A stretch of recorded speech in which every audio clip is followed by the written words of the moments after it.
అరే ఎవరైనా నువ్వు ఏంటిది? నేనెవరినైతేనే దీన్ని మాత్రం కాళ్ళు పట్టుకోవడం అంటారు. అది తెలుస్తూనే ఉంది, ఎందుకు పట్టుకున్నావులే?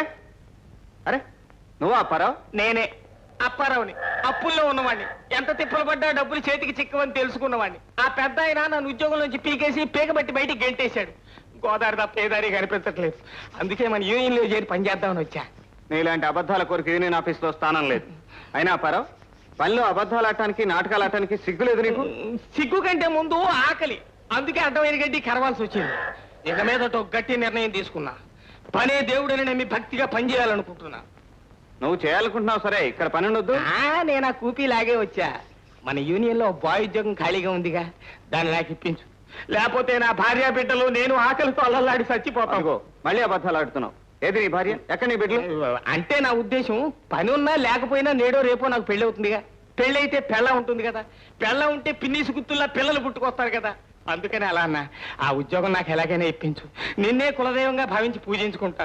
నా పుట్టబోయే పిల్లలందరికీ కృష్ణ కృష్ణ కృష్ణ. సరే, ఉద్యోగం ఇస్తే ఏ నిమిషం చేయకుండా సరిగా ఉంటావా? చేయను. రా లోపలికి. యూనియన్ జిందాబాద్. ఇందు మూలముగా యాజమాన్యమునకు తెలియజేయనదేమనగా, అంటే మీకు నాకు అన్నమాట అండి. ఈ క్రింద మేము పొందుపరచిన కోర్కెలను తీర్చిన ఎడల మా వర్కర్స్ ట్రేడ్ యూనియన్ తరఫున తగు చర్యలు తీసుకుందాము. చూసారా ఎలా బెదిరిస్తున్నారో? ఏదో టీనో కాఫీనో తీసుకున్నట్టు చర్యలు తీసుకుంటారట, చర్యలు. ఆ డిమాండ్ షెడ్యూల్ చదవయ్యా, మధ్యని కామెంట్స్ ఆపి.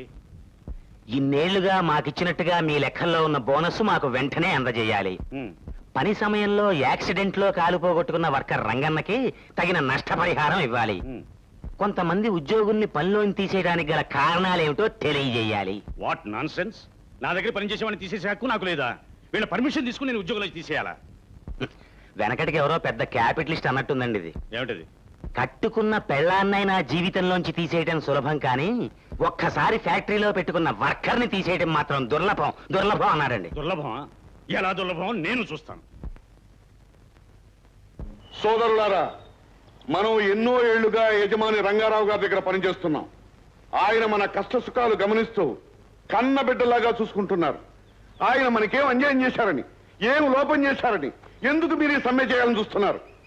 మీరు నా తమ్ముడు కృష్ణ చెప్పిన మాటలు నమ్మి అర్థం లేని అడ్డుదారిని పడుతున్నారు. కృష్ణ నా తమ్ముడే కావచ్చు, అయినంత మాట్లాడ వాడు చేసేది సబబు అని నేను ఒప్పుకోను. వాడు మన బ్రతుకుల్ని అగాధంలోకి లాగాలని చూస్తున్నాడు.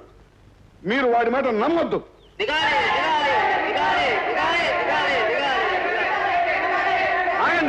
ఆగండి.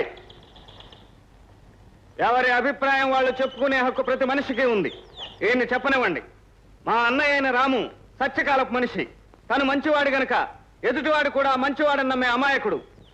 అందుకే యజమాని గారి అసలు రంగు తెలియటం లేదు. మనం యజమాని పట్ల నమ్మకంగాను, విశ్వాసంగాను, వినయంగాను, తండ్రి దగ్గర బిడ్డలున్నట్లుగా ఉండాలని ఈయన ఉద్దేశం. నిజమే, కానీ యజమాని కూడా మన పట్ల న్యాయంగాను, ధర్మంగాను ఉంటూ మన కనీసపు కోరికలు తీర్చగలగాలి. అలా జరగని రోజున మనం సమ్మె చేయటంలో తప్పే లేదు. అర్థం లేని కోరికలు కోరి అవి తీరలేదని సమ్మె చేయడం బుద్ధి లేనితనం అనిపించుకుంటుంది. కాదు, అన్యాయాలను సహిస్తూ నోరు మూసుకుని కూర్చోవడం బుద్ధి లేనితనం. కామ్రేడ్స్, మన కష్టానికి తగిన ప్రతిఫలం దక్కనప్పుడు, రేయింబవళ్ళు శ్రమపడే మన కనీసపు కోరికలు తీర్చనప్పుడు, మన యూనియన్ యజమాని పట్టించుకోనప్పుడు తప్పనిసరిగా మనం తిరగబడాలి. వర్కర్స్ యూనియన్ అంటే ఏమిటో యజమానికి తెలియజేయాలి. ఇంకా అరవండి, గట్టిగా అరవండి. జిందాబాద్ జిందాబాద్ అంటూ దిక్కులు అదిరిపోయిన అరవండి. ఈ యూనియన్ గొడవలో మీ ఉద్యోగాలన్నీ ఊడిపోతాయి. సంపాదన లేక తిండికి గుట్టకి అలమటించిపోతారు. ఆఖరికి దిక్కులు ఎంత అవుతారు. అందుకే నేను చెప్పే మాట వినండి, బాగుపడండి. లేదా సత్యరాక అరుస్తూనే తావండి అంతే. ప్రాణాలు వదలటానికైనా సిద్ధపడతాం, కానీ అన్యాయాన్ని మాత్రం సహించం. కామ్రేడ్స్, ఇది మనకు పరీక్షా సమయం. సమ్మె జరపడం మన ధ్యేయం కాదు. శాంతియుతంగా సమస్యలను పరిష్కరించుకోవడమే మన ఆశయం. అందుకే మనందరి తరపున నేను యజమాన్ని కలుస్తాను. ఆయనకు నచ్చ చెబుతాను. మన కోరికల్లో న్యాయం ఉందని తెలియజేస్తాను.